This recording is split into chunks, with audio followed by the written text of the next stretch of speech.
বন্দেই পুরুষোত্তম পরম প্রেমময় দয়াল শ্রী ঠাকুর অনুকূলচন্দ্র রাতুল চরণে আমার শতকোটি প্রণাম এবং ইষ্ট পরিবারের সবার চরণেই প্রণাম জানাই। আর আপনাদের সকলকে আমার আনন্দিত জয়গুরু। কোনো ভুল টুল বলে থাকলে কমেন্ট করে জানিয়ে দিবেন। আমি এখানে ঠাকুরকে প্রশ্ন করেছিল দুর্বল ইচ্ছাটাকে শক্তিমান করার উপায় কি। তখন শ্রী ঠাকুর বললেন, মানুষ যত সুকেন্দ্রিক হয় তার ইচ্ছাও তত শক্তিমান হয়। সুকেন্দ্রিক হওয়ার পরে নির্ভর করে সব কিছু বিন্যাস আনার শক্তি। আর সর্বোপরি যদি প্রীতি থাকে তাহলেও মানুষ আপনি শক্তিমান হয়ে ওঠে। আবার বুদ্ধি করে সুকেন্দ্রিক হওয়া যায় না।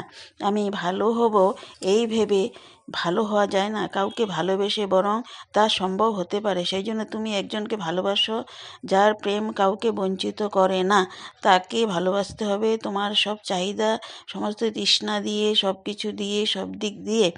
আর ওই ভালোবাসার ফলে খারাপ ভালো যাই আসুক তার জন্য তৈরি থাকা লাগে। শুধু নীতি কথায় কাজ হয় না। আবার বুদ্ধি করে রকম করেও কিন্তু মানুষের ব্যক্তিত্ব গজায় না, গজায় ওই রকম চলনের ফলে। প্রশ্ন, জীবনের উদ্দেশ্যটা কি? শ্রী ঠাকুর বললেন, সত্য সমর্ধনা, অমৃত লাভ। এই আমি কই, তোমাদের কত পূর্বপুরুষ অমৃত করে চলে গেছে।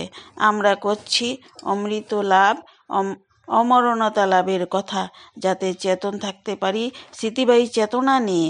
তবে তা হয় না যদি জীবনের প্রিয় পরম না থাকেন। সেই দিক দিয়ে বৈষ্ণবরা খুব চালাক। তারা সোহাং কয় না, তারা কয় জীব নিত্য কৃষ্ণ দাস। পিছু পিছু ছুটে যত যাব আমি, আরো দূরে রবি তুমি, ফুরাবে না তুমি, ফুরাবো না আমি। এই হলো তাদের কথা। তুমিও ফুরায়ও না, আমিও ফুরাবো না। আরও কয় মুখ্য বাঞ্ছা কৈতব প্রধান। মুক্তির কথা মনে ভাবাই পাপ। ওটা হলো কৈতব প্রধান। প্রধান মানে সবচাইতে বড়। ভক্ত কখনো মুক্তি চায় না। সে জানে জীব কৃষ্ণের নিত্যদাস, তিনি চির নবীন, চির সনাতন। সে বলে, হে প্রভু, সমস্ত চৈতন্য দিয়ে আমি তোমার সেবা করব। আর আমার আদর্শ পুরুষ যিনি, তাতে আমার সমস্ত সত্তা দিয়ে সংহত হয়ে উঠব। কী রকম চালাক! ওরাই তো চালাক বেশি। তোমরা ওই কও, আমি দেখি গাজার মতো নেশা হলো শিবহং করা। আর ওদেরটা হলো মাতালের নেশা। গেজেল হওয়ার চাইতে মাতাল হওয়াই ভালো। মাতাল সবসময় আনন্দ ফুর্তিতে থাকে। মাতালরা গেজেলদের আর চরসখোরদের দেখতে পারে না। দেখলেই কয় শালা মারশালা। শ্রী ঠাকুর অনুকূলচন্দ্র, এটা দীপরক্ষী 3য় খণ্ডতে আছে। ঠাকুর আরও বিভিন্ন জায়গায় আলোচনা বাণী টানি দিয়েছিলেন, আলোচনা, সেটা আমি এখানে বলছি। ধর্ম মানে কি? ধর্ম হলো তা যাই আমাদের জীবন ও বৃদ্ধিকে সর্বতভাবে ধরে রাখে। সত্তা পোষণই যা, তাই ধর্ম। সত্তাকে যা সমৃদ্ধ করে তোলে তাই ধর্ম। বেঁচে বেড়ে চলাই ধর্ম। ধীতি বিধানা, 1ম খণ্ড, বাণী সংখ্যা 8। মানুষের অস্তিত্ব ধীতিকে যা পুষ্ট করে তাই তো ধর্ম। ধর্মের কাজই হলো অজ্ঞতা অজ্ঞানতাকে অতিক্রম করা। ধর্মের মধ্যে জীবন তো আছে, তদুপরি আছে বৃদ্ধি।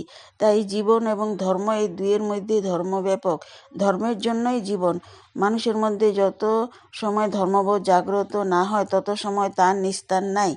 আর ধর্মবোধের মূল কথাই হচ্ছে অন্যের বাঁচা সহায়তা করা। ওটা না করলে নিজে বাঁচা টিকবে না।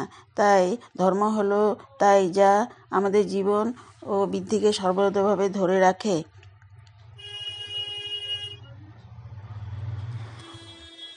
তো বন্দেই পুরুষোত্তম।